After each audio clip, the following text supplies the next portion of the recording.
2019학년도 기출문제 풀이를 시작해 보도록 하겠습니다. 여러분들이랑 처음 만나는 강의가 될 텐데요. 사실 저는 기출이 가장 궁금하실 것 같고 또 문제 풀이를 통해서 여러분들 실력을 가장 잘 제가 보여드릴 수 있지 않을까 싶어서 문제 풀이를 선택을 해 보았고요. A형에서 네문항, B형에서 네문항 선별을 해 보았는데 다양한 출제 분야 그리고 다양한 출제 형식을 여러분들도 보여드릴 수 있는 문제들로 선별을 해보았습니다.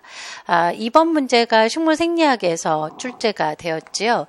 식물생리학이라고 하는 분야는 식물계에 속하는 생물을 식물이라고 합니다. 플랜타라고 하죠. 이런 식물계에 속하는 생물은 종류가 많은데요. 그 중에서 모델 생물은 뭐니 해도 종자식물 중에서 속시식물이 모델 생물이 됩니다. 여러분들 사실은 생물이 굉장히 종류가 많아서 모든 생물을 여러분들이 공부하는 게 아니에요. 그 모델을 잘 정하셔야 돼요. 그래야지만 오해가 안 생겨요. 그러니까 생물에서는 법칙이라는 것이 샤가프 법칙이랑 멘델의 유전 법칙 두 개밖에 없어요. 그러니까 나머지는 다 다양한 생물마다 다르다는 얘기거든요. 그러니까 여러분들이 배울 때 오해를 하시면 안 돼요. 여러분들이 배우는 건 모델 생물을 가지고 하는 건데요. 식물 생리학의 모델 생물은 바로 속시식물이에요. 이 속시식물의 생명 현상, 피지올로지가 그런 거거든요. 생명 현상을 공부하는 분야를 얘기하게 되고요. 그 생명 현상 중에서 다세포 생물의 특징이 바로 조절이에요. 그래서 자신의 생리 활성을 조절을 할 수 있다라는 건데 식물도 그러한 조절을 하기 위해서 쓰는 것이 바로 호르몬이라고 하는 거예요. 즉 서로 다른 기관들이 서로 상호작용을 할 수 있도록 화학 신호를 만들었던 거죠. 특히 식물의 호르몬은 동물만큼 그렇게 다양하진 않아요. 그래서 참 힘들어요. 왜냐하면 일당백이에요. 동물 같은 경우는 하나의 호르몬이 아주 다양한 일을 하는 건 좀 드물잖아요. 일반적으로 그렇죠. 근데 식물은 좀 하나가 그러니까 뭐냐면 동물은 또 그렇게 연관되는 일을 하는데 연관이 안 되는 일들을 좀 하는 게 특징이란 말이에요. 예, 그래서 그 호르몬에 대한 공부 자주 출제되는 분야죠. 원래 아주 고전적으로 5개 호르몬이 알려졌다가 근래에 2 호르몬이 더 추가가 돼서 총 7개의 호르몬이 알려져 있습니다. 자, 생리학 부분에서 반응과 조절이라고 하는 파트가 출제가 되었구나. 제가 왜 이렇게 지금 분야를 쓰고 있냐면 여러분들이 문제 풀 때 이렇게 접근을 해야 되거든요. 이거는 식물생리학 문제지. 식물생리학에서 어느 분야지? 그 분야를 떠올려야 단답형의 답을 쓸 수가 있어요. 이 단답형이라는 게 은근히 쉽지 않아요. 왜냐하면 삐끗 여러분들이 잘못 생각을 했다간 알면서도 답을 못 맞추는 현상도 생기거든요. 그래서 여러분들이 알고 있는 지식을 잘 끌어와야 되니까 머릿속에도 여러분들 폴더가 있을 거 아니에요. 챕터가 있단 말이에요. 그 챕터에서 이제 가지고 오는 거죠. 그래서 반응과 조절 파트였지 거기서 식물 호르몬 파트였지 식물의 호르몬은 크게 2가지가 있었는데 뭐지? 라는 이런 생각을 해야 되거든요. 식물의 호르몬은 그러니까 이렇게 여러분들의 생각을 제가 좀 정리를 해보는 거예요. 그 생장 호르몬이 있고 비생장 호르몬이 있어요. 그래서 생장 호르몬이라고 제가 줄여서 이렇게 쓸게요. 생장 호르몬은 옥신, 지금은 줄여서 씁시다. 지베렐린, 사이토키닌 이렇게 3가지가 있고요. 비생장 호르몬에 에틸렌, 앱시스산 이렇게 5개의 호르몬이 지배적으로 존재하다가 요 근래 스트리고락톤이라던가 브라시노스테로이드와 같은 호르몬이 더 추가적으로 등장을 하기도 했었어요. 그죠? 자, 그럼 이 중에 어떤 호르몬들을 얘기하는 걸까라고 했을 때 식물 호르몬의 특징이 뭐냐? 바로 기량작용이라고 하는 거거든요. 그래서 이 문제를 보면 낙엽성 식물이 나와 있어요. 그러면서 내용을 읽어보자고요. 그러니까 처음에 쑥 빨리 읽어야 돼요. 그래서 감을 잡아야 되니까 잎 유지기에 잎에서 생성된 호르몬 얘기가 나와요. 그러니까 유지기라는 단어는 참 애매한 표현이에요. 사실은. 그렇지 않나요? 그래서 유지기랑 비교되는 단어가 뭐야? 라고 쭉 가보시면 탄리대로 이동을 해서 탄리를 방지한다는 말이 나와요. 그러니까 잎 유지기란 떨어지지 않게끔 한다 이런 뜻이에요. 그러니까 여기서 떨어지는 게 바로 낙엽이죠. 그리고 낙엽 유도기에는 기역의 생성 수송이 감소하고 즉 기역은 낙엽 형성을 막는 거였군요. 그리고 니은이 늘어나서 탄리가 유도됐네요. 나왔네. 그러니까 낙엽 형성이라고 하는 현상에 대해서 서로 기량작용을 하는 호르몬이 있다라는 거예요. 바로 식물 호르몬의 특징이죠. 서로 상호작용을 하는 거고 그 대표가 기량작용이에요. 그래서 그 기량작용을 하는 호르몬을 머릿속에 그럼 떠올려야죠. 그래서 낙엽 형성을 촉진하는 경우와 억제하는 경우가 있었지. 그랬을 때 촉진은 에틸렌이었고요. 억제는 옥신이었거든요. 자, 그랬을 때 사실 옥신의 형태도 여러분들 여러 가지로 알고 있잖아요. 화학적 상태도 알고 계시고 할 텐데 대표 호르몬의 이름은 옥신이라서 옥신을 쓰는 게 가장 정확한 답이라고 생각을 합니다. 그랬을 때 지금 보면 낙엽 형성을 막는 것을 잎 유지기라고 얘기를 했기 때문에 잎 유지기에 작용하는 호르몬이 옥신이겠구나. 그러면 기억이 옥신이겠고, 그리고 탈리 유도기에는 니은이 올라간다라고 했어요. 그래서 탈리라고 하는 것이 떨켜, 이 떨켜는 슈베린층을 의미합니다. 이 슈베린이라는 게 사실은 나무의 껍질 부분을 코르크 조직이라고 하며, 코르크 조직을 형성한 2차 세포벽 성분의 이름이 슈베린이죠. 그러니까 그 슈베린층을 형성한다는 건 다시 말해서 이걸 나무 껍질로 써버렸다는 뜻이에요. 즉 줄기하고 잎하고 연결되는 부위에 관다발막을 끊어버린 거죠. 이게 관다발층을. 그래서 이들이 물을 공급하지 않고 영양을 공급하지 않기 때문에 가장 중요한 건 물과 무기영양이죠. 그러면 잎에서도 광합성에서 혼자 살아갈 수가 없어요. 말라 죽는 거죠. 그래서 낙엽은요, 다 바짝 말라서 떨어져요. 원래 정상적으로는. 바람 불거나 이런 게 아니면. 그렇구나. 그거를 떨켜를 만든다 이렇게 얘기를 해요. 그래서 탈리 촉진이란 떨켜 형성 촉진이라고 얘기할 수가 있고, 여기서는 그 에틸렌의 호르몬을 니은이라 해라 이렇게 얘기했습니다. 그러면 이렇게 써놓고 다시 한번 읽어봅니다. 잎 유지기에서 잎에서 생성된 호르몬은 호르몬 옥신이 그죠? 탈리대로 이동하여 탈리를 방지한다. 탈리 유도기에는 옥신의 생성 또는 수송이 감소하고 호르몬 에틸렌의 생성이 증가하여 탈리가 유도된다. 탈리기에는 에틸렌에 의해 탈리대에서 세포벽 다당류를 가수분해하는 효소의 활성이 증가하고 세포벽을 분해하고 거기에 이렇게 오히려 슈베린층을 쌓는 거죠. 그리고 세포벽 분류와 함께 잎에 탈리가 진행이 된다. 그러니까 슈베린층으로 싸고, 네, 이게 먼저예요. 슈베린층으로 싸고, 저는 슈베린층을 먼저 소개해드렸잖아요. 그리고 이제 세포벽을 끊는 거예요. 좀 더 적극적으로 끊어내고, 그래서 떨어져 나가는 거죠. 자, 가로 안에 기억 니은 호르몬을 순서대로 쓰시오라고 했기 때문에 저처럼 이렇게 에틸렌 옥시스면 큰일 나요. 그죠? 순서대로.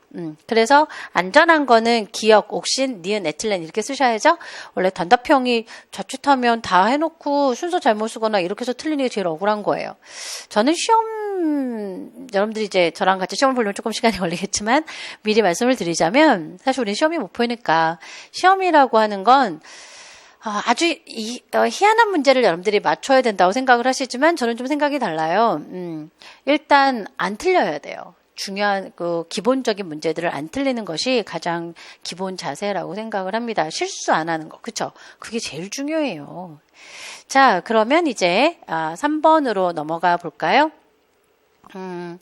식물 호르몬들은 이런 그 상호작용을 잘 공부를 해 두셔야 합니다. 가장 많이 출제되는 분야죠. 저는 맨날 이렇게 넘겨놓고 얘기해. 자, 앞으로는 차분하게 다 설명해 드리고 넘겨야지. 자, 3번 가요.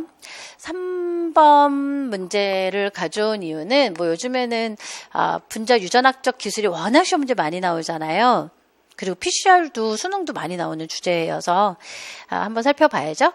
그리고 이 단답형이든 서술형이든 숫자가 들어가는 문제를 좋아할 수밖에 없어요. 그게 답이 좀 명확하니까. 아무리 서술을 잘한다 하더라도 생물은 과학 쪽 계열이라 정확한 용어를 쓰고 논리적으로 쓰는 게 매우 중요하잖아요. 예, 그래서 좀 쉽게 채점을 할 수 있는 게 숫자를 쓰는 거예요. 여기는 숫자를 활용한 문제가 나왔는데, 일단 뭘 해야 되죠? 어느 챕터지? 이런 생각을 해야죠. 대장균의 DNA 복제예요. 자, 대장균이라는 모델 생물을 가지고 왔죠. 이것도 중요해요. 왜냐하면 분자 생물학 세계의 모델은 크게 원핵과 진핵 두 개로 나뉘어져요. 이거 굉장히 중요해요. 원핵과 진핵의 차이를 물어보는 경우도 굉장히 많죠. 왜 그럴까요? 이 분자생물학 파트는 공부하자마자 바로 인간들이 응용을 해요. 그래서 유전자 재조합 기술이 출현을 하게 되죠. 그래서 유전자 재조합 기술에서 가장 근간이 됐던 기술이 뭐였냐면 사람의 유전자를 세균을 통해서 대량 생산을 해보자. 유전자나 유전자의 산물을. 이것이 제일 먼저 시도가 된 것인데 사람의 유전자가 세균에 갔을 때 생각보다 잘 안 돼요. 그래서 공부한 거예요. 그래서 즉 뭐냐면 사람의 유전자를 대장균한테 넣었는데 복제가 안 돼요. 왜냐하면 대장균의 복제 원점과 사람의 복제 원점이 달라요. 복제를 시작하는 지점을 오리지널 레플리케이션 복제 원점이라고 하잖아요. 제가 가끔 영어를 쓰는 건 여러분들 시험 문제가 뭐 영어로 나오는 건 아니지만 사실은 그 전공서적이 번역어가 굉장히 엉망이에요, 사실. 그래서 그나마 일반 생물학적으로 좀 일상적으로 쓰는 용어를 쓰고 있고요. 혹시 오해가 생길 것 같다라고 할 때는 가로하고 영어로 써주는 걸 전 좀 추천하는 편이거든요. 그래야 오해가 없잖아요. 그래서 제가 여러분들도 오해를 사지 않으려고 이렇게 원어를 말씀을 드리는 거예요. 그러니까 원어를 뭐 여러분들 꼭 쓰실 필요는 없는데 한글을 쓰시면 되죠. 왜냐면 우리도 한글 교육해야 되니까. 하지만 오해가 되지 않도록 명확한 용어 전달은 필요할 것 같습니다. 자, 복제 원점이 서열이 염기서열이 세균이랑 사람이랑 달라요. 그런데 이거는 생물마다 이렇게 다 다르다. 예를 들자면 대장균이다, 뭐 탄저균이다, 뭐 메탄생성균이다 이런 세균들이 다 다른 게 아니고요. 메탄생균은 고세균이지만 일단 대표가 진정세균이 대표인데 진정세균과 세균류와 또 사람 그리고 진핵생물이 또 비슷해요. 이 유전자 발현 과정들은 그래서 그러한 비슷한 그 원핵하고 진핵으로만 구분을 하시면 돼요. 이 세 개는. 그래서 굉장히 중요해요. 우리가 지금 시험 문제 나온 애가 대장균이구나, 넌 세균이구나, 이런 거 매우 중요해요. 지연 가닥이 형성되고 있는 과정을 설명을 한 건데요. 이것도 마찬가지잖아요. 지연 가닥, 지체 가닥, 레깅 스트랜드라고 하지요. 이거는 DNA 복제 과정이네요. 예, 그래서 복제 과정에 대한 내가 문제를 풀어야 되는구나라는 생각을 하시고 쓱 빨리 읽어보십니다. 대장균이니까 DNA 폴3가 나왔죠. 복제의 주요소가 폴3거든요. 그래서 합성을 하다가 프라이머에 도달을 하게 되면 그러니까 프라이머는 RNA거든요. 그래서 RNA 프라이머에 도달을 하게 되면 DNA 폴3는 교체된대요. 누구로 교체되죠? DNA 폴 1으로 교체되죠. 그러니까 DNA 대장균의 복제 효소인 DNA 폴리머레이즈는 처음으로 보고됐던 건 사실은 1이었어요. 1이 제일 먼저 보고됐는데 여러분들 그러니까 머릿속에 떠올려야 할 지식이라고요. 맞아, 내가 이런 걸 배웠었지. 그런데 DNA 폴 3가 폴 1보다 잘하는 게 뭘까? 뭐 이런 생각을 한번 해봐야 될 텐데 사실 DNA 폴 1을 발견한 사람이 어서 컴버그라고 하는 학자고 그분을 우리가 분자생물학의 아버지라고 얘기할 정도로 이 DNA 폴리머레이즈 1의 발견은 중요한 사건이었거든요. DNA 폴 1은 복제 효소의 기본적인 역할은 3말단 신장인데 우리는 그걸 5에서 3방향으로 중합을 합니다. 이렇게 얘기를 합니다. 그 기능을 가지고 있어요. 그거는 DNA 폴리머레이즈들이 다 똑같이 가지고 있는 기능인데요. 기호죠, 일종의 이것도 5에서 3방으로 중합 기능이라고 하는 걸. 그것을 말로 풀었으면은 합성되는 가닥에 3말단에 다음 뉴클레오타이드를 그 다음 뉴클레오타이드가 뭐죠? 주형의 상보서열을 가지고 있어야 되죠. 예, 주열의 상보서열을 갖는 뉴클레오타이드를 레오티드를 이것도 여러분들 번역어가 요즘 바뀌는 거 아시죠? 예전엔 뉴클레오티드였는데 요즘은 또 뉴클레오타이드 이렇게 쓰는데요. 과연 어떻게 쓰는 게 맞을까요? 라고 할 땐 기출을 잘 보세요. 기출에서 쓰는 말투를 쓰는 게 가장 안전한 말투예요. 뭐 이분들도 가르치고 영어 안 쓰니까 영어 쓰는 것도 그럴 것 같고 그죠? 예, 요즘은 다 이렇게 쓰더라고요. 뉴클레오타이드를 중합하는 거지요. 중합이라는 건 포스포디에스테르 결합으로 연결하는 것을 얘기를 합니다. 공유 결합으로, 그죠? 그걸 5에서 3방향으로 중합 기능이 있다라고 합니다. 그리고 이들은 3에서 5방향으로, 즉 가장 마지막에 합성한 뉴클레오타이드 하나를 끊어낼 수가 있는데요. 그때 엑소뉴클레이즈를 말단 가수분해 요소라고 말을 풀어 써볼까요? 예, 아무래도 좀 한자식 표현이 아직은 남아있기 때문에 말단 가수분해 요소 기능을 가지고 있는데 이 기능의 의의를 우리는 이건 생화학적인 기능이고 의의를 뭐라고 얘기를 하자면은 그러니까 그 산말단에 중합한 산말단에 바로 그 연결한 직후에 하는데요. 예, 중합 또는 연결한 뉴클레오타이드가 성보 서열이 아닐 때 타이드를 우리가 뭐라고 하냐면 오결합이라 그래요. 미스매치라고 하거든요. 그래서 오결합 뉴클레오타이드, 이거 좋은 표현이죠, 그죠? 미스매치. 뉴클레오타이드를 끊어내는 거예요. 가수분해 해낼 수 있는 것을 얘기하게 되고 우리는 그것을 proofreading, 교정 판독이라고 해요. 그러니까 정확하게 중합을 하려고 하는 거구나 라는 거죠. 이런 면에서 DNA 폴 3하고 1은 똑같은데 사실 DNA 폴 1이 또 하나의 기능이 있어요. 바로 5에서 3방향으로의 엑소뉴클레이즈, 말단 가수분해 요소 기능을 갖고 있는데요. 엑소뉴클레이즈, 핵산 가수분해 요소죠. 핵산 가수분해 효소 기능을 하나 더 가지고 있기 때문에 무엇이 가능하냐라고 하게 되면 이들은 합성을 하다가 저렇게 그림에서 보시는 것처럼 앞에 핵산을 만나면 그 핵산을 잘라낼 수가 있다라는 거죠. 그것이 사실 DNA든 RNA든 상관없어요. DNA 폴 1은. 원래 DNA 폴 1이라고 하는 효소의 특징이거든요. 그래서 앞에 이미 합성된, 그러니까 5에서 3방향으로 이미 합성된 있었던 니클레오타이드를, 그러니까 폴리니클레오타이드 조각을 DNA 조각이나 RNA 조각 상관없어요. 그럼 제가 폴리니클레오타이드라고 쓸게요. 예, 폴리니클레오티드를 일부 잘라낼 수 있다라는 거죠. 그래서 이 기능이 지금 이 그림에서 보시는 것처럼 바로 RNA 프라이머를 제거하는 기능이다라고 하는데요. 사실은 얘가 RNA이기 때문에 RNA 프라이머를 제거하는 역할을 한 거냐? 그게 아니라니까요. 이들이 원래 이런 특징을 전문 용어로는 nick translation이라고 하는데요. nick translation을 우리나라 말로 번역을 할 때는 틈, 자리 옮김으로 번역하는 것이 가장 좋습니다. 이 트랜슬레이션이 여러분들이 뭐 해독, 번역 이런 직역 단어가 있습니다만 의미 부여를 하려면 틈, 자리 옮김이 정확한 표현이죠. 기능을 가지고 있어요. 이 틈 자리 옮김 기능이 언제 필요해요? 그러면 DNA 리페어, DNA 수선에 기여를 하게 되죠. 그래서 DNA들이 종종 손상이 되는 가장 쉬운 방법이 당인산 백본이 끊어지는 거예요. 그거는 자외선을만 쪼여도 그런 일이 생기는데요. 이렇게 당인산 백본이 끊어지게 되면 당인산 백본이 끊어진다. 예를 들어 TAGCA 이렇게 있으면 ATCGT 이런 서열이 있어요. 근데 이렇게 5,3 방향으로 당인산 백본이 끊어지는 거죠. 이렇게 당인산 백본이 끊어지는 걸 틈이라고 하는 거거든요. 왜냐하면 염기쌍은 다 있잖아요. 염기쌍은 다 있는데 당인산 백본만 끊어진 거죠. 그러면 사실 어떤 일들이 종종 생기냐면 이런 부분이 자꾸 널브럭거려요. 이렇게 수소결합을 안정적으로 못하게 되죠. 끊어졌으니까. 그럼 자꾸 들썩거려요. 이렇게 끝이. 들썩거리면 잘리기도 하고 다양한 변이가 생길 위험이 있어요. 그래서 그 위험을 알아요. 이미 우리가. 그렇기 때문에 이런 닉만 보면 DNA 폴리머레이즈가 들어와요. DNA 폴리머레이즈 1이 유입해서 이렇게 배운 걸 떠올려보라는 얘기예요. 이거는 상대성 이론이야.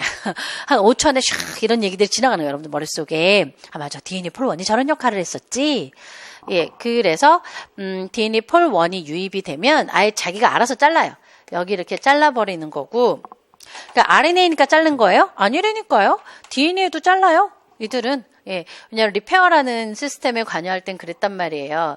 예, 그래서 AT, TA, GC, ACG. 저는 이렇게 서열 쓰는 걸 되게 좋아해요.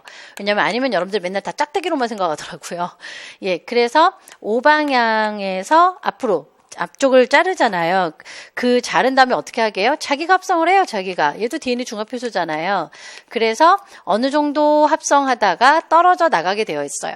이거를 딱 사실은 RNA 프라이머를 제거했던 것도 RNA니까 알아보고 제거한 게 아니라 원래 얘 성격이에요. 그래서 어느 정도 합성을 하다 보면 떨어져 나가요. 지금은 제가 3개는 아닌데요. 한 몇십 개 정도? 만 잘라낼 수가 있어요. 그러면 떨어져 나가게 되죠. 그렇게 되면 여기 GC가 이렇게 남아있게 되는데요. 그러면 틈을 어떻게 된 거야? 원래 닉이 여기 있었는데 그 닉의 위치가 이쪽으로 옮겨진 것에 불과한 거죠. 그래서 닉 트랜슬레이션이라고 해요. 그래서 이 부분을 해결해 주는 건 DNA 라이게이즈라고 하는 연결 효소가 연결을 해야지만 끝나는 사건이에요. 그래서 DNA 폴 1하고 DNA 라이게이즈는 세트 메뉴로 잘 다녀요. 실제 지연가닥도 그렇죠. 잠시 후에 제가 지연가닥도 다 소개해드리겠지만 바로 이런 거였어요. 아, DNA 폴 1이 이런 역할을 했었지라는 거란 말이죠. 제 컴퓨터가 좀 잘 쉬어요. 자주 봐줘야 돼. 자, 그런데 이렇게 훌륭한 기능을 갖고 있는 DNA 폴 1이 왜 복제의 주 효소가 되지 못했을까요? 속도가 느려요. DNA 폴 1이 속도가 너무 빠르면 큰일 나요. 맨날 다 합성하고 또 지고 이거 얼마나 낭비예요. 뉴클레오타이드가 어마어마한 돈덩어리인데 에너지 덩어리. 그래서 DNA 폴 1은 사실은 이 신장 능력이라고 하는데요. 한 번 붙었을 때 자르고 자기가 합성하는 이 능력이 좀 떨어져요. DNA 폴 3보다. 그러니까 DNA 폴 1은 한 번에 딱 붙어서 합성하는 것이 초당 한 몇십 개 정도? 한 10개에서 한 20개 정도? 그 정도밖에 합성을 못 하는데요. DNA 폴 3는요, 초당 500개를 해요. 초당 500, 어마어마한 거야, 사실은. 그것도 교정 판독을 해가면서 초당 500개를 합성할 수 있거든요. 그 이유는 바로 슬라이딩 클램프를 갖고 있기 때문이에요. 이들은 슬라이딩 클램프가 서브유닛으로 있어요. 소 단위가 존재하고 그 소 단위가 있어서 보유를 하고 있기 때문에 신장성 한 번 붙으면 초당 500개를 뚝딱 합성할 수가 있어요. 그래서 그러니까 다시 말해서 복제는 또 속도 싸움 아닙니까? 그래서 복제의 주요소가 될 수 있었던 거죠. 자, 여기까지 봤나요? 그러니까 요걸 머릿속에 떠올렸어요. 제가 이 문제를 보는 순간.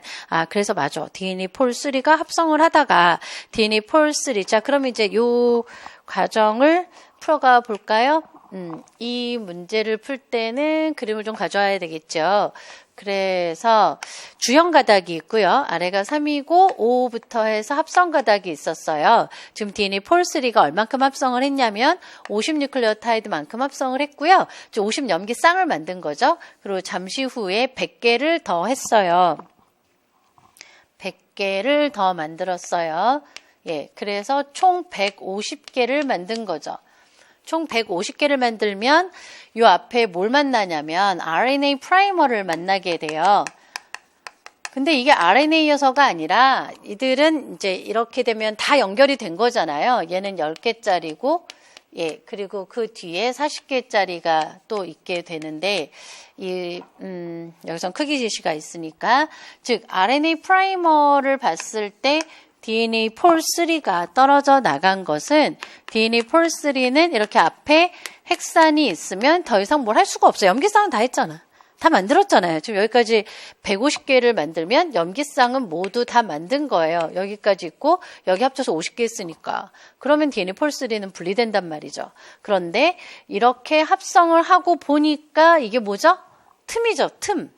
틈이 됐잖아요. 이렇게 염기쌍은 다 있잖아요. 염기쌍은 다 있고 당인상 백본만 연결이 안 된 걸 틈이라고 한다고요. 그래서 DNA 폴 1이 오는 거예요.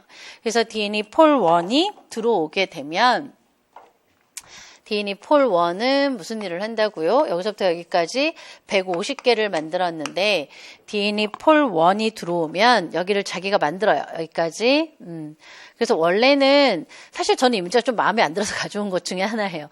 왜 DNA 폴 1은 얘가 RNA이기 때문에 제거하는 게 아니에요. 원래 지 성격이야.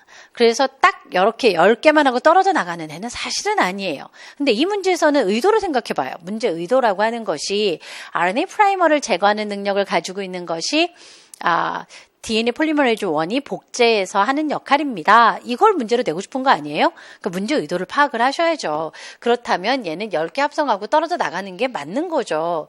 그리고 40개짜리가 합성돼서 남아있는 거고. 그죠? 그 문제 의도를 파악하는 것이 굉장히 중요해요. 사실 사람이 살아가면서 필요한 게 융통성이라고 하는 거라고. 그치? 저같이 원리 원칙주의자는 좀 마음에 안 들어요. 하지만 이게 문제라는 거예요. 그래서 결국 10개짜리를 더 만들어서 총 160개짜리의 뉴클레오타이드가 만들어지고 40개짜리랑은 DNA 라이게이즈가 연결을 해야 되겠죠. 어느 만큼 써야 되는지 볼게요.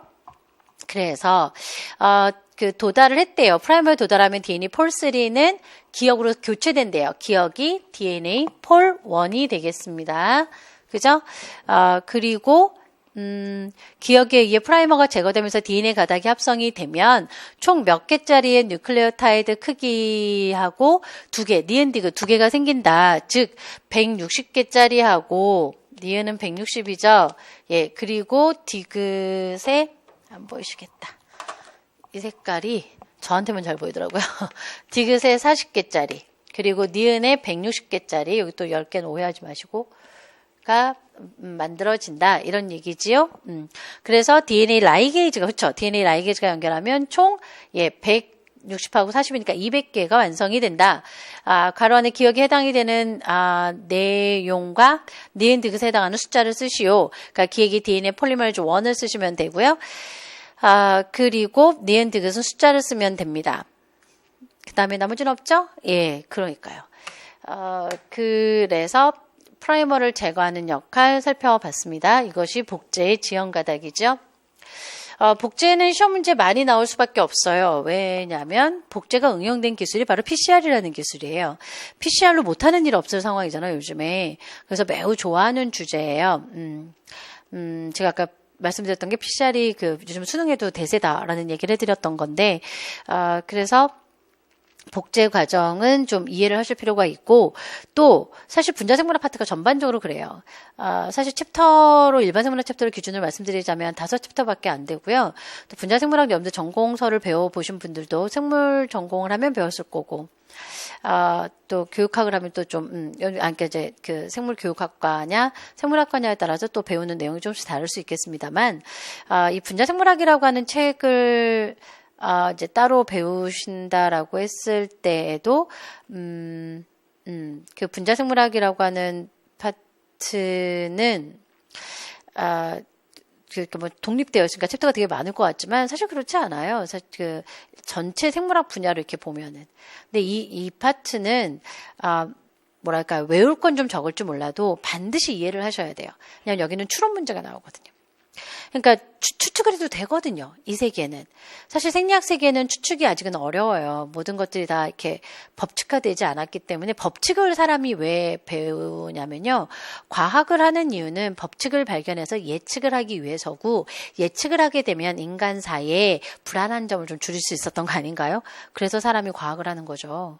예, 그런데 생물이 생각보다 규칙이 많지 않은데 그중에 대다수들은 이 분자생물학과 유전 파트예요. 물론 거기도 이제는 예외가 많이 생겼지만 그래도 여러분들이 예측을 하려면 여기는 반드시 이해를 하실 필요가 있겠다라는 거고요. 생리학 파트나 세포학 파트는 아직까지는 많이 외우시는 게 좋아요. 많이 현상을 외우고 그 현상 안에서 예측을 하는 게 좋아요. 현상 안에서. 그러니까 골다공증의 증상을 쭉 외워서 그 골다공증 증상과 유사한 그 예제가 나왔을 때 골다공증이다 이렇게 추론을 해야지 골다공증은 어떤 호르몬이 부족해서 기전에 이렇게 어떤 추론이 조금은 우리가 생각대로 생명 현상이 안 나타날 때도 있거든요. 그러니까 거기서 너무 규칙화하시는 게 아닌 게 좋아요. 저도 사실은 뭐 좀 이해를 워낙 좋아하고 이해와 추론을 좋아하는 사람이라 제가 되도록이면 많이 이해를 엮어드리긴 하지만 스스로도 많이 조심을 해요. 그런 부분에서 생리학은. 자, 분자생물학은 이해를 하시려고 노력을 했으면 좋겠다. 생리학도 출제가 되었는데요. 이 파트에서 보시면 좀 이게 전공 분야까지 출제가 되네 라는 생각이 좀 드는데 사실 요 근래에 생물학과든 생물교육학과든 대다수가 분자생물학 파트 열심히 하시죠. 그냥 제가 보기엔 거의 교수님들이 분자생물 전공이 많을 것 같은데요. 근래에는 생리학들을 많이 안 하셔요. 근데 생리학을 해도 물론 다 분자생물 유전학적 기술이 많이 들어가고 있습니다만 그래서 보통 저희는 이제 동물생리학을 많이 배우는데요. 일반 생물학 책에 나오는 주된 예제들은 거의 다 인체생리학이거든요. 그래서 시험 문제도 인체생리학으로 중심을 해서 여러분들 공부를 하시는 게 맞을 거예요. 동물생리학을 공부하기보다는. 자, 그래서 생리학 분야의 문제도 한번 가져와 보았고 이 문제는 레벨을 좀 확인을 시켜줘서 그래요. 여기가 전공서적이 쓰는 말까지 들어가 있어서 물론 여러분들 전공자니까 전공자니까 당연히 전공 문제가 출제될 수도 있습니다만 좀 많이 들어갔더라고요. 그래서 한번 살펴볼게요. 자, 사람의 소화기의 일부와 소장 점막의 육모 부위를 나타내고 있어요. 이거 문제 낸 게 많아요. 자, 그래서 무엇을 내가 써야 되지? 근데 내는 것이 소화기관에 대한 얘기도 있는데 소장 육모 기능도 나온단 말이에요. 이게 소장이라고 하는 건 그 소화가 완성되는 기관인 동시에 흡수도 하는 기관이라 아니 이게 소화를 낸 거야, 흡수를 낸 거야? 이런 생각을 하면서 자료를 보셔야 돼요. 그래서 체내로 들어온 음식물이 연동운동, 위산 등에 의해서 소장으로 이동을 하게 돼요. 소장으로 내려갔구나. 산성 유미즙이 소장으로 이동하는 과정에서 간에서 분비된 여러 물질과 췌장과 이자 그러니까요. 그러니까 여러분들 머릿속에 이런 그림이 그려지지 않나요? 예, 그러니까 저는 그려가면서 생각을 해서 저는 원래 그림으로 좀 생각을 하는 편이라서 생물이 원래 그런 거잖아요. 생물은 비교적 형체화가 되는 곳이어서요. 위산 자극이 오게 되면 12지장에서 세크레틴이라는 호르몬이 분비가 되죠. 그래서 이 세크레틴이 췌장으로 가요. 그리고 음식물 자극인데요. 음식물의 화학적 자극이라던가 물리적으로 또 음식물이 많으면 얘가 이제 12지장이 팽창이 되는데 그러면 콜레시스토키닌 판크레오즈민 줄여서 이렇게도 쓰죠. 그래서 이들이 어디로 가요? 췌장으로 가게 되죠. 그런데 췌장으로 가고 또 쓸개도 가요. 그래서 쓸개즙 분비도 하죠. 아까 간 얘기를 했길래 간은 쓸개즙을 만들어서 쓸개에다 저장을 해놓으면 바로 콜레시스토키닌이 쓸개즙 분비를 촉진하게 돼요. 그리고 이자 얘기를 좀 해야 될 텐데요. 이자로 가게 되면 이자는 이렇게 안에 분비샘들이 지나가는 관이 있어요. 외분비관이니까. 그래서 이자 그림이 이런 식으로 그려질 수 있거든요. 그래서 이제 분비가 되는데요. 그래서 쓸개에서 내려오는 관이랑 총 담관을 형성을 해서 12지장으로 다시 연결되어 있게 되죠. 이자 그림이죠. 예.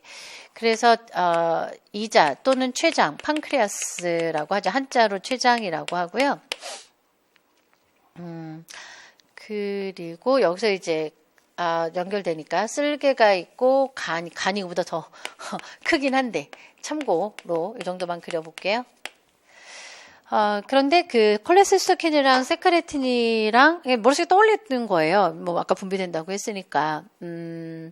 이자액을 분비하는데 이자액이 두 가지로 구분이 되죠. 위도 두 가지로 구분이 되듯이 위는 벽세포가 위산을 분비하고 주세포가 칩셀이죠. 주세포가 펩시노젠을 분비하죠.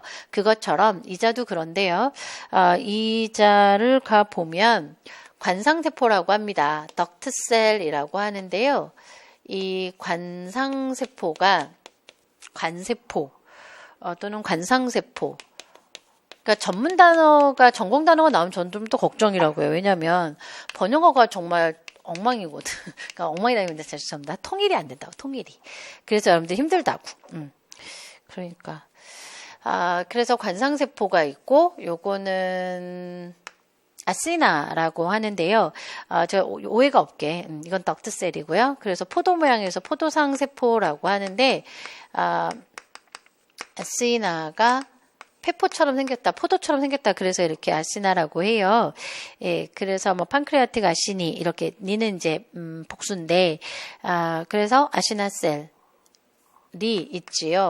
이 두 개의 세포가 있는데 세크레틴이 가는 곳은 바로 관상세포예요. 그리고 CCK가 얘 표적이라 그러죠. 우리는 호르몬들을 얘기할 땐 표적이 바로 아시나가 돼요. 포도상선 세포가 되지요. 관상세포는 NA와 HCO3- 즉 중탄산 나트륨을 분비해서 위액을 중화시키는 건데 이들이 위액을 중화시켰던 이유는 두 가지죠. 12지장 보호면도 있고요. 12지장은 더더군다나 점막이 얇아서 상피가 강산에 의해서 쉽게 손상될 수 있어요. 또 하나는 pH를 맞추는 건데요. 이 12지장에서 작용하는 효소들은 작용하는 효소들이 pH 7이나 8을 좋아해요. 즉 이자 효소나 혹은 소장 효소가 효소의 최적 pH가 7에서 8, 약간 알칼리이기 때문에 그렇게 pH를 만들어 줘야 그 일을 하죠. 바로 그 일하는 조건을 만들어 주는 겁니다. CCK는 포도상선 세포에서 각종 소화 효소, 모든 소화 효소를 다 가지고 있죠. 리파제를 비롯해서 뭐 라이페이즈도 있고 뭐 췌장 아밀레이즈도 있고 또 트립시노젠, 트립신 등등등 다양한 소화 효소들이 분비가 됩니다. 여기까지 떠올리셨나요? 머릿속에 싹 스쳐 지나가야 되죠. 그래서 원래는 이들 그림을 그려줘야 되는데 모세혈관 그림이 나왔어요. 그래서 이건 또 뭘까? 중탄산염 나오고 위산중화 나왔습니다. 유미즙이 소장에 들어가면 펩티드, 탄수화물, 지방은 흡수될 수 있는 작은 분자로 분해돼요.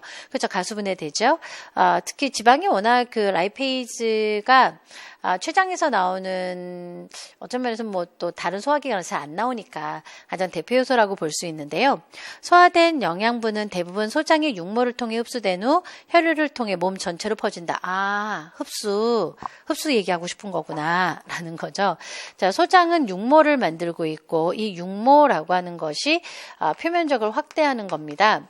음식물이라고 하는 건 소화관으로 들어오면 소화관 근육이 움직여서 결국은 들어오고 나가고 한단 말이에요. 그래서 나가기 전에 다 소화가 되고 흡수가 돼야 되니까요. 면적을 넓혔던 거고 이 육모 안에를 보면 혈관이 육모 바로 밑에 모세혈관이 배치되어 있어요. 모세혈관은 항상 연속적이죠. 그에 비해서 림프관, 유미관은 연속적이지 않죠. 예, 유미관, 림프관이 이렇게 기둥 모양으로 세워져 있어요. 그러니까 끝이 막혔다라는 게 그런 뜻이에요. 그러니까 다 안 통한다 이거죠. 유미관, 암죽관, 그리고 유미관 이들이 림프관인 거죠. 종류가. 그래서 림프관으로 합쳐져서 이동을 하게 되는데 모세혈관은 간 문맥을 통해서 모두 간으로 전달되고 그리고 온몸 순환을 하는데 반해서 림프관은 나중에 쇄골화 정맥으로 통합이 돼서 심장으로 가게 되죠. 그래서 온몸으로 순환을 하게 돼요. 심장으로 가고 간도 결국은 심장으로 가지요. 그래서 우리가 영양소들을 가지고 들어오면 결과적으로 심장을 한번 거쳐서 온몸으로 간다 이렇게 생각하시면 돼요. 그런데 수용성 영양소죠. 수용성 영양소는 모두 간을 거쳐서 온몸 순환을 하게 되는데 지용성 영양소는 림프관으로 수송을 하게 되죠. 이런 게 머릿속에 떠올리라 이거죠. 그래서 이들은 간을 안 거치고 그래서 간이 좋은 점이 해독도 막 이러는 건데 그런 거 안 하고 온몸으로 순환을 할 수가 있게 되죠. 나중에 간으로 가죠. 이런 거였지? 이게 머릿속에 떠오르죠? 그랬을 때 그림을 하나만 더 그려볼까요? 예, 소장 그림입니다. 예, 소장에서 영양소를 가지고 들어왔고요. 그리고 그림을 좀 미리 이렇게 그림을 잡아놔야 돼. 그리고요, 그림을 조금 더 크게 그려볼게요. 쭉.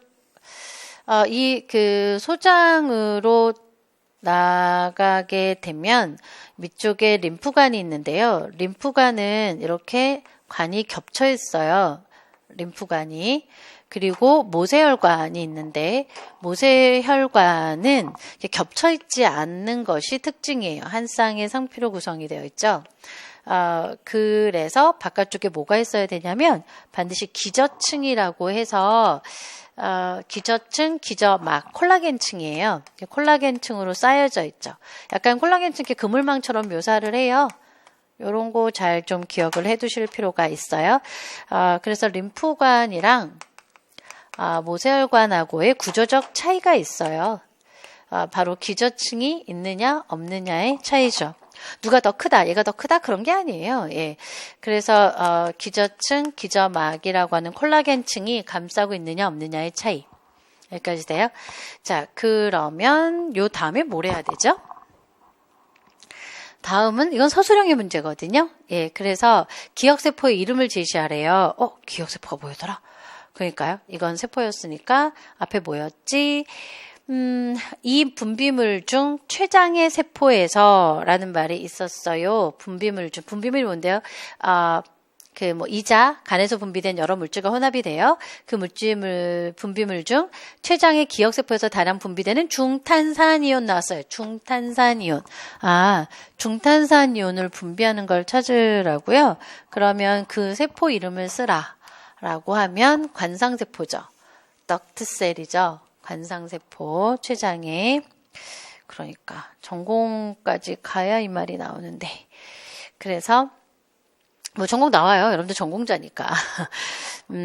그래서 여기까지 출제가 됐구나라는 거고요. 그리고 다음에 또 쓰라는 내용은요. 지방산이 소장 상피로 흡수되는 수송 방법을 쓰래요. 이게 4점이잖아. 그럼 하나씩 다 해야죠. 일단 기억세포를 명확하게 쓰셔야 되고요. 기억세포는 췌장의 관상세포이다. 그리고 지방산이 소장 상피로 흡수되는 수송 방법은 소화 산물이 확산으로 들어오거든요. 그건 좀 더 설명을 해드리고요. 또 소장 상피로 흡수된 지방산이 육모의 모세혈관으로 유입되지 못하는 이유를 쓰라. 라고 하면 생물에서 이유란 대다수가 방법론이에요. 그 방법을 한번 써봐라. 혈류로 유입되는 다른 경로를 설명해봐라. 그러면 혈류로 나중에 가긴 가죠. 정맥으로 혈류로 가긴 가는데 모세혈관이 아니라 다른 걸로 갔다는 얘기잖아요. 즉 유미관을 쓰라는 거죠. 자, 그럼 어떤 걸 써야 돼? 작전을 짜야 되잖아요. 지방은 라이페이즈라고 하는 지방 가수분해 요소가 분해를 하면은요, 모노글리세라이드하고, 그리고 지방산이 돼요. 지금은 제가 좀 줄여 써볼게요. 그리고 이들은 단순확산으로 들어와요. 바로 단순확산을 답으로 쓰셔야죠. 자, 말로 쓸 땐 이렇게 써요.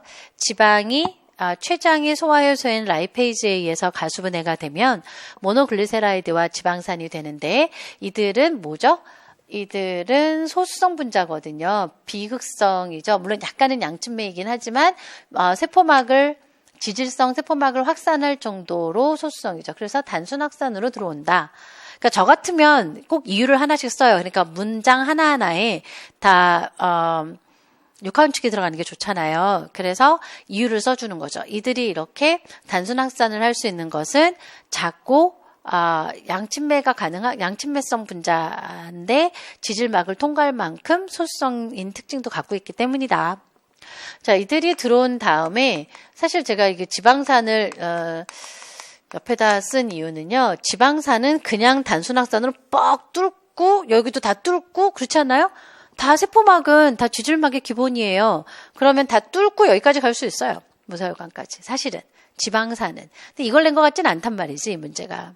왜냐면, 대부분은, 그리고, 지방산만 물어봤죠. 그러니까 흡수된 지방산을 써도 제가 지금 이 생각을 한 거예요, 저도. 아니, 왜 지방산을 썼지? 지방산은 되는데? 막 이런 생각을 했단 말이에요. 그런데 이건 가능하다는 거고, 대부분은 지방산은 모노글리세리드와 다시 지방으로 합쳐져요. 그리고 지방의 운반 형태인 킬로미크론, 유미입자가 되는데요. 이런 유미입자를 만들었던 이유는 이게 소포체에서 만들어지게 되는데 활면소포체지만 일단 소포체. 그 이유는 지질 운반체를 만들기 위해서죠. 그러니까 지질은 우리가 이제 음식으로 먹은 지질을 얘기해 봤을 때 지방만 있는 것이 아니죠. 스테로이드도 있고 지용성 비타민도 있고 다양한 지용성 화합물들이 있어요. 그거를 한 번에 다 수송을 하고 싶단 말이죠. 그들이 림프액도 혈액도 모두 물이 기본이에요. 예, 그러니까 그 물에 녹여서 운반을 시켜야 되는데 그렇게 물에 안 녹는 물질이 운반이 되는 방법은 다 단백질과 붙어서 돌아다니는 거예요. 근데 그것도 좀 쉽지 않죠. 그래서 생각을 해낸 것이 지질 운반 형태를 만든 거예요. 바로 그것이 킬로미크론이라고 하는 거고요. 킬로미크론은 좀 이따 제가 그림도 한번 보겠지만 지질 단일층의 말셀 구조처럼 생겼고 거기에 단백질이 박혀 있어요. 그죠?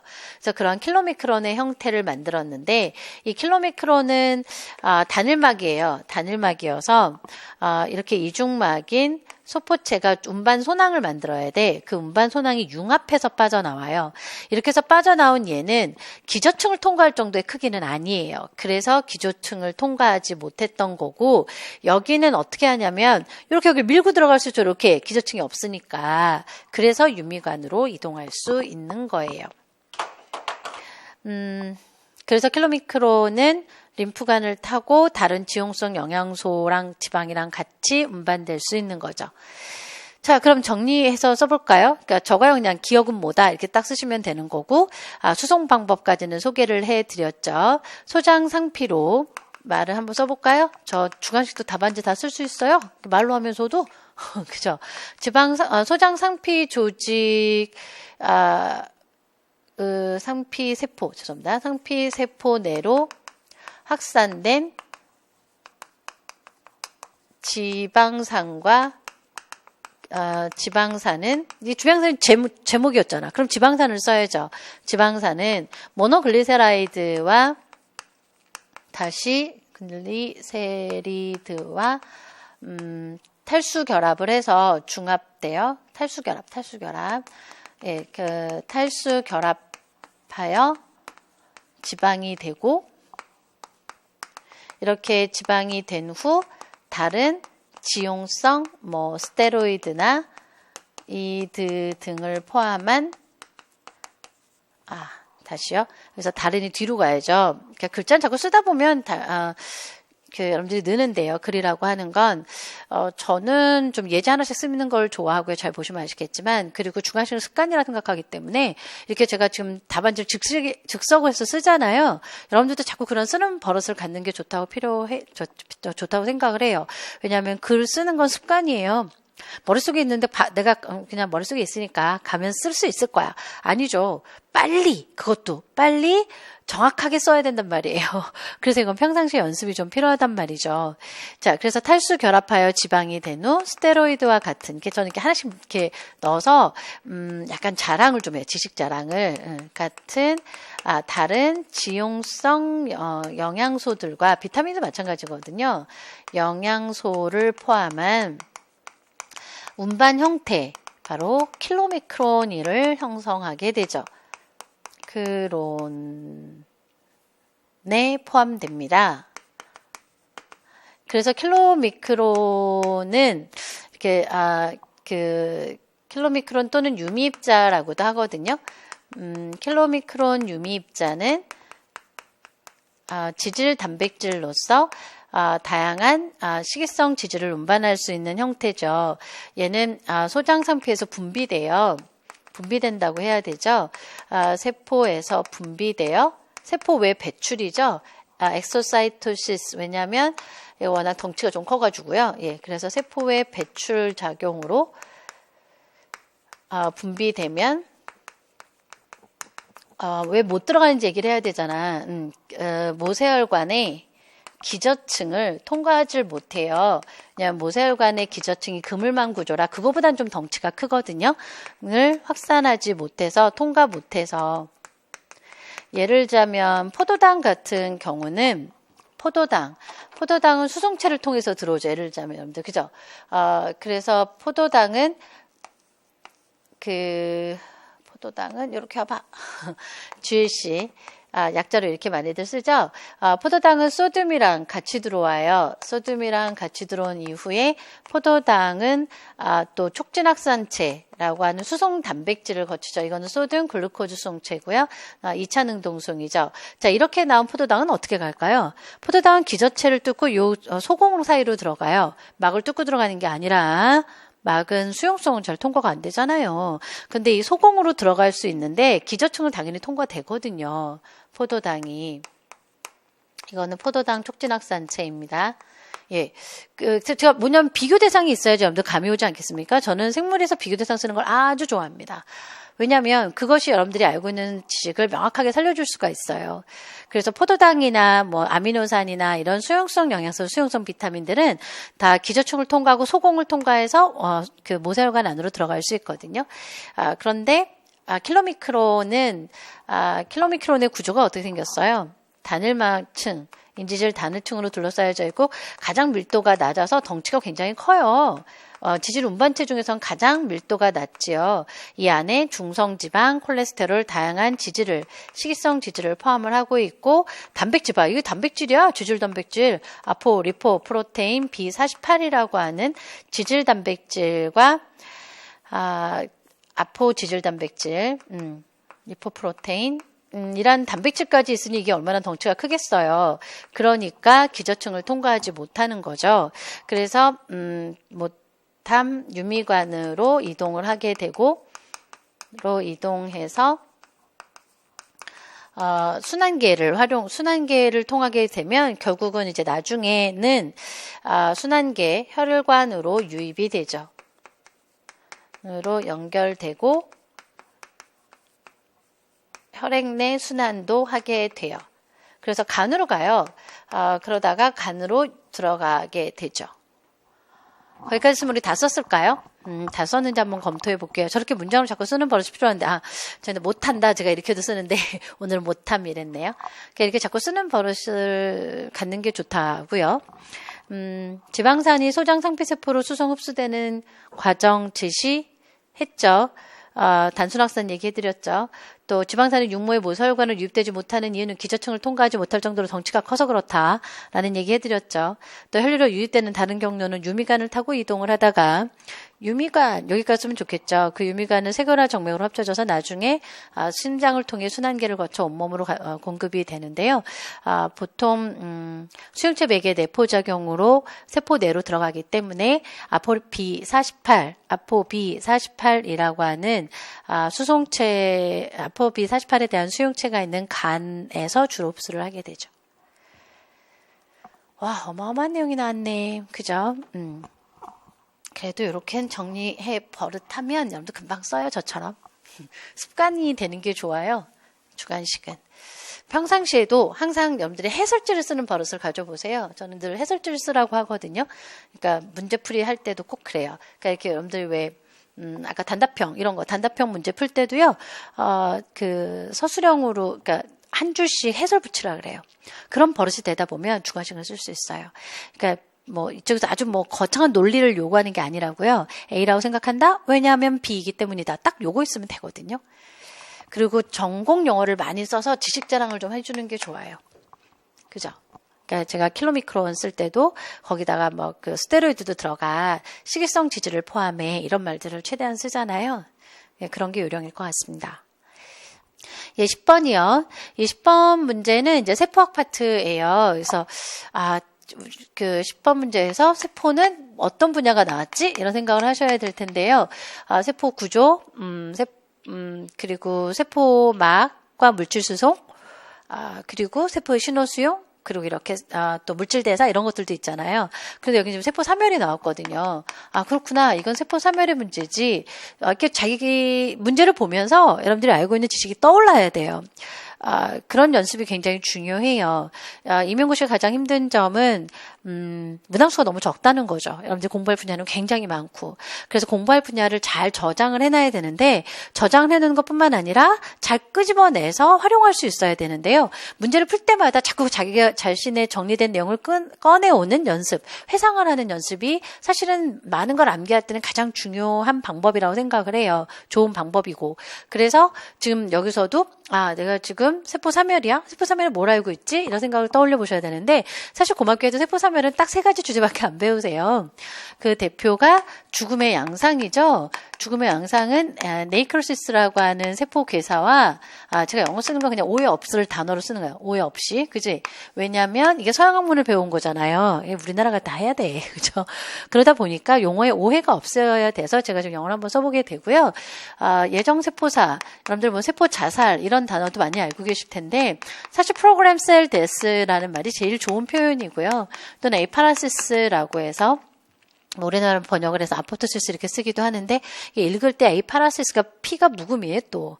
그래서 보통 예정세포사 이렇게 얘기를 하게 되죠. 그러니까 2개의 죽음의 양상이 있단 말이에요. 그런데 지금 이 그림에 보면 뭐가 등장해요? 캐스페이즈가 등장을 하죠. 그 예정세포사를 우리나라 말 쓸게요. 캐스페이즈 의존성 죽음 이렇게도 얘기를 하거든요. 즉 신호 전달에 의해서 활성화되는 캐스페이즈가 관여하는 죽음이다. 이런 뜻이죠.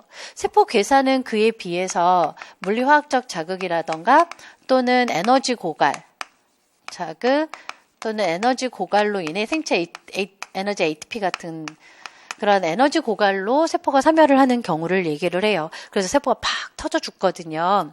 근데 예정세포사는 그렇지 않아요. 신호에 의존하는 죽음이다. 라고도 하죠. 그런데 그 신호를 보니까 이제 저 그림에서도 X가 나오잖아. 결국 이 얘기는 X가 뭘 일으켰다는 얘기예요? X가 예정세포사를 일으켰다는 얘기가 돼요. 왜요? X가 왔을 때 결국은 캐스페이즈가 활성을 띄었으니까. 그러니까 프로캐스페이즈가 캐스페이즈가 되는 것이 활성화 과정이거든요. 자, 그러면 신호를 한번 정리해 볼까요?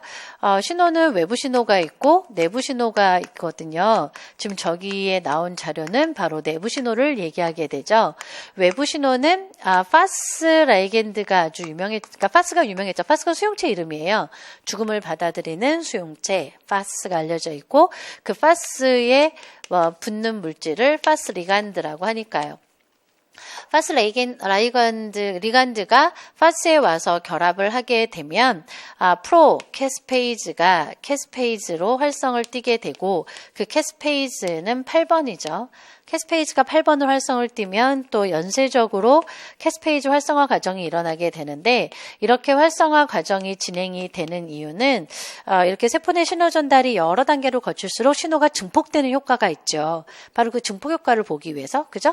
궁극으로는 3번이 활성을 띠게 되고요. 3번이 DNA의 절편화, DNA를 니클로좀을 유지하는 상태에서 잘라서 절편화, 프래그멘테이션이라고 합니다. 세포 괴사가 됐을 땐 DNA가 데그라데이션, 분해된다는 말과는 좀 비교되는 단어지요.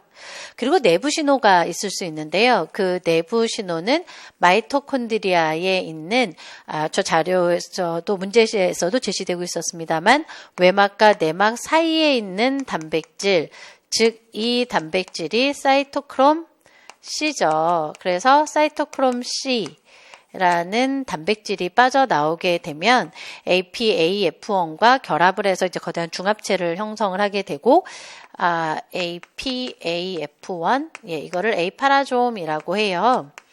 저 자료에 있고요.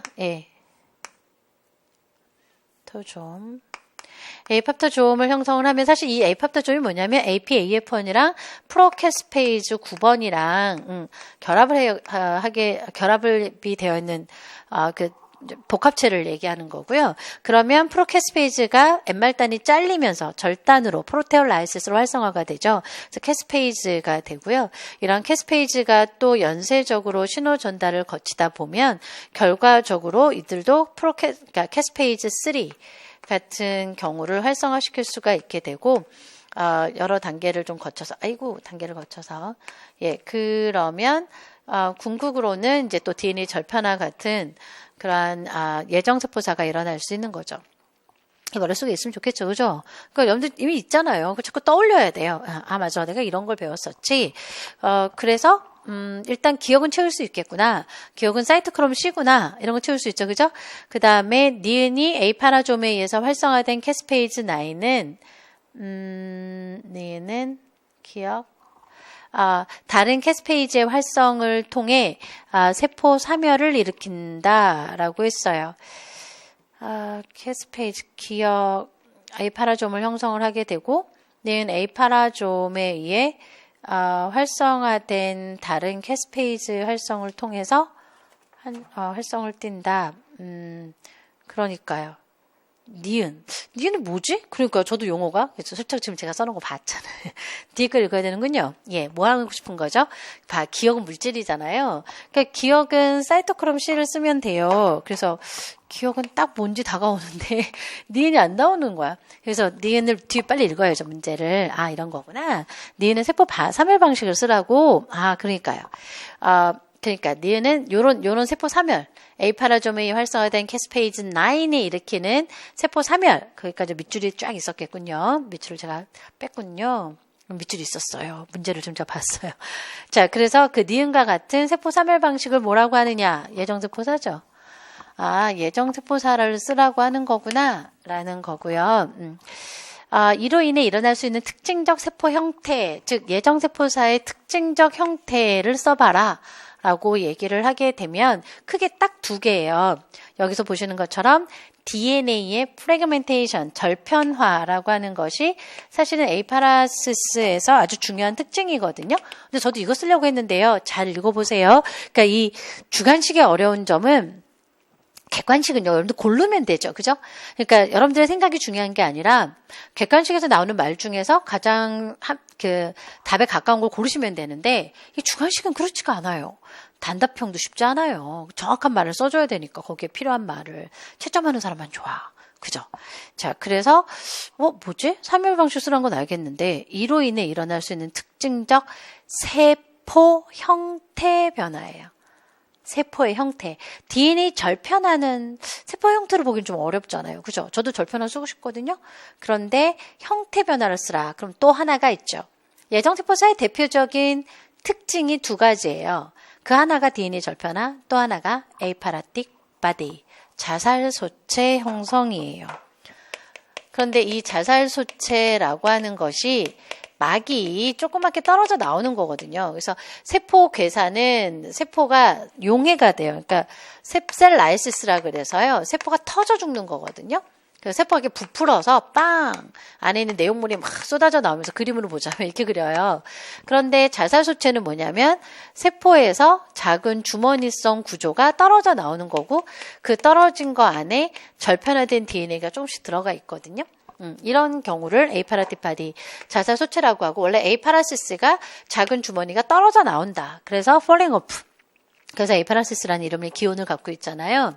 그러니까 그러니까 막성 주머니죠. 작은 막성 주머니의 구조가 주머니가 분리된다. 세포 원형질막으로부터 좁아. 죄송합니다. 원래 이렇게 쓰는 거 싫어하는데 앞으로 가자. 원형질막으로부터 참 그렇게 말로 하면서도 쓰죠. 제가 이런 재주가 있다고. 여러분들도 할 수 있어야 돼요. 그래야 주관식을 쓰지. 머릿속에 있는 게 빨리 정리돼서 문장으로 나와야 되니까. 그러니까 근데 원형질막으로부터 작은 막성 주머니가 떨어져 나오는데 이걸 에이파라시스라고 그러니까 에이파라틱 바디 자살소체란 저 말이 꼭 들어가야지. 전문용어 싸움인데. 자, 그래서 자살소체를 형성한다. 한 가지 짓을 한 가지. 그래서 이게 제일 중요한 특징입니다. 요런 게 힘들어. 그죠? 그러니까 저도 DNA 프래그멘테이션이 딱 떠올리거든요. 캐스페이지 3나 이런 거 보면은. 그것도 굉장히 중요한 특징이거든요. 요 다음에 나와, 그게.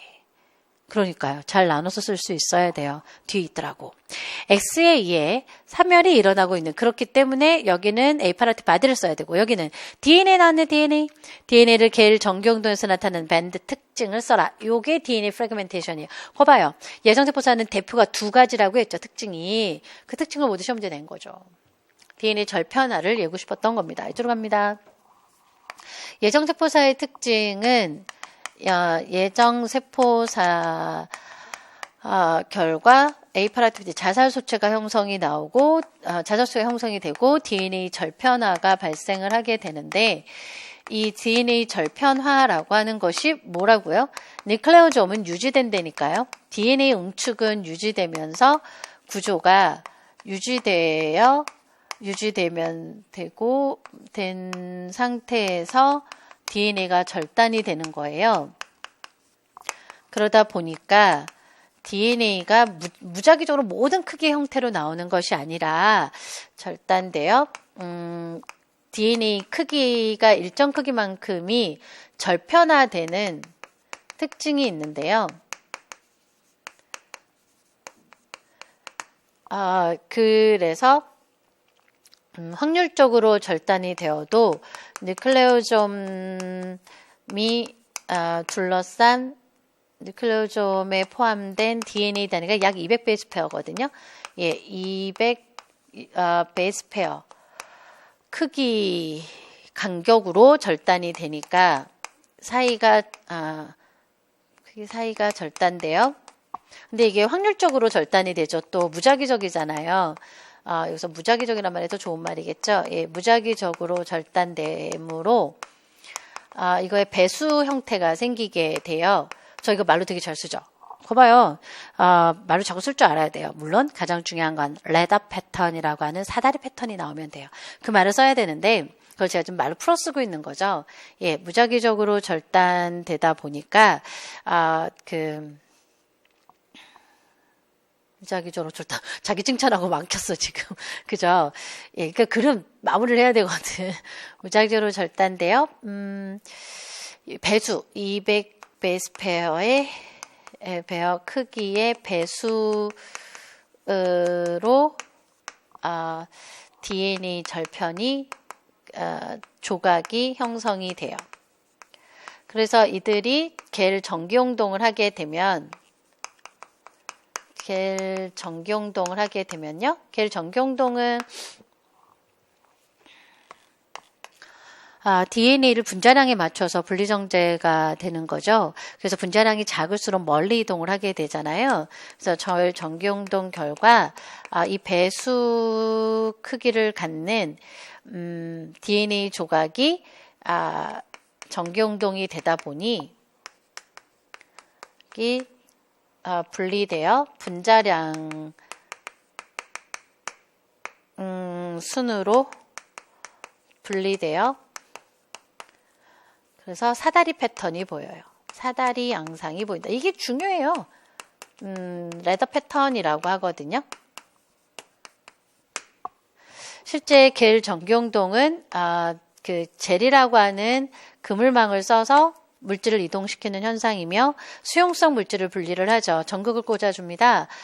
플러스 마이너스. 근데 젤이라고 하는 건 그물망인 동시에 용액이 소통을 할 수가 있어서 수용성 물질이 이 젤 안에 그물망을 통과하면서 분자량이 작은 물질이 멀리 이동하게 되는데요. 헥사는 전반적으로 인산 때문에 마이너스 전기를 띠죠. 그래서 플러스 극으로 이동을 하게 됩니다. 그래서 플러스 극으로 이동을 할 때 분자량이 작은 놈과 분자량이 큰 녀석을 보면 분자량이 큰 경우는 그러니까 이건 같은 시간 안에 얼마나 멀리 이동하느냐라서요. 멀리 이동을 못하게 되죠. 원래는 밴드가 이래야 되는데 이게 양이 하나가 아니야. 여기는 그걸 잘 알아야 돼. 실험을 이해하실 때는. 실험은 DNA는요. 제가 항상 숫자적 감을 알려드리는데요.